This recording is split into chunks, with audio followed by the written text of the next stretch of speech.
and not for others. But that's not what God is calling us to be. He's calling us to be thy will be done type of people.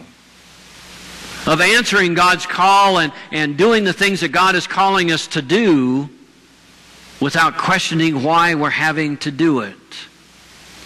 But that goes against our nature. It's difficult for us to do because we never know where God might be leading us. God is showing us ways in which He wants His kingdom to be built here on earth. And maybe we're afraid that we're not going to be either a part of that kingdom, or the job's going to be too hard, or it's going to be too difficult, or what we're going to have to give up is more than what we want to give up. But the only thing that really matters to God is our faithfulness in what He calls us to do. Abraham received credit because when God called him to do what He wanted him to do, he did it without questioning. He believed in God's promise. He believed in that promised land that God was leading him to. He knew that that was going to be something great because of his understanding of who God was in his life. Do we have that? Do we have that kind of understanding that allows us to do whatever God is calling us to do? I mean, we're in the middle of something brand new as far as we're concerned as a congregation.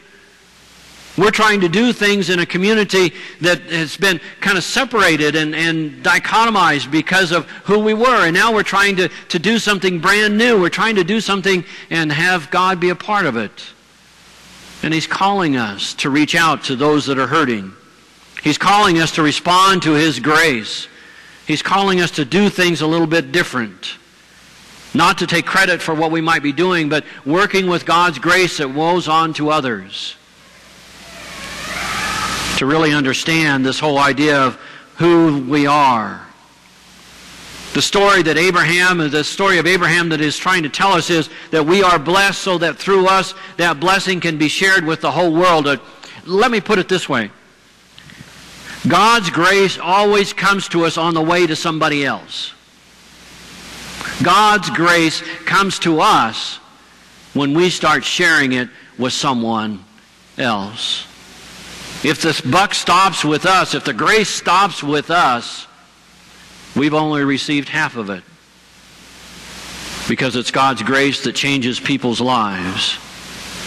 We never simply hold on to it ourselves. Being Christian means that we share it with someone else. We want that power that is a part of us to be in somebody else's life too. And we certainly don't want the credit. We want the credit to go above. God working through us changes lives that changes other lives. That's how it works. If it's self-contained, it goes nowhere. How about another kind of people? Here's another quote for you. When it comes to the future, there are three kinds of people. Those who let it happen, those who make it happen, and those who say, what happened? Oh, you know those people, don't you? You know those are the ones that really want to get things done and get it done. And then there's also those that just look around them and say, I didn't see that. Got caught off guard. Faithful to God is no guarantee that our lives are going to be simple and easy.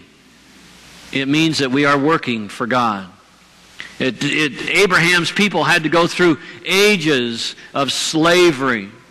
They had to wander around in the wilderness for 40 years until God led them to the promised land. But God never forgot about them. God never left their side. God never allowed them to be on their own. He was always there beside them, with them, guiding them always. Even when they went into exile in Babylon, even when they thought that their world had come crashing down and there wasn't anything left, God said, no, I am here with you. So we could say that those that followed Abraham, those that were part of those that even went on to exile into different places, we may even say that they saw or they let things happen, they made them happen, and then they wondered, okay, what happened? Yet here, right in the beginning of the story, God reminds Abraham of something that's really, really important. that in all the hardship and all the wanderings and all of the things that seem to want to destroy your life and theirs, God is still there. You are not alone. Our sin sometimes makes us guilty. It makes us want to pull away from God, but God never leaves our side because the grace is always there for us. Even in the midst of our brokenness, God comes with an offer to come home, to receive forgiveness, healing, and reconciliation, and then walk again in faith. That's the kind of God we serve. That's the kind of God that makes it happen. The future that comes out there, we don't know. I mean, we have no way of knowing what our future is going to hold for us, but we know that if we travel this journey with God by our side, we will find God will be with us always. Henry Ford put it this way: there's two kinds of people in the world, those who think they can and those that think they can't, and they're both right. Faith requires that we be willing to surrender ourselves to God's will, trusting that God will keep His promises. And the Abraham story tells us that faith is less of a leap than it is a single step in the right direction, a God-ordained direction, a God-certified direction. If we think we have to take that step, then we need to recognize that it's not going to be easy. We need to understand that it's going to take a lot of confidence and faith on our part. That if we are going to make this step of faith, we need to lean into it and decide that this is where God is taking us, and that we need to listen to God even more closely. But I'll tell you the truth right now. We won't know what the future holds for us until we take that step. Are you ready to make that step? Are you ready to go into the beyond, into the future that you have no idea what holds for us? Are you ready to work shoulder to shoulder with those in the community and in the congregation to make a difference in the lives of people? That's what God is calling us to be. His people. The people of Abraham, Isaac, the people who followed Moses, and the people who listened to Jesus Christ. I want to close with this particular quote that comes from Daniel H. Pink. I'm not sure who he is. It was something that I found on the internet. He says there's two kinds of people in the world. And I want you to listen to each one of these to see which area you are in. Those who make your life easier or those who make it harder. Those concerned about doing the work and those concerned about taking the credit. Those who leave you feeling up and those who leave you feeling down.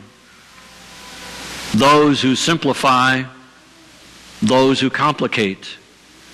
Those who listen when others are talking and those who wait when others are talking. Those who give, those who take. Those who last and those who fade. Which are you?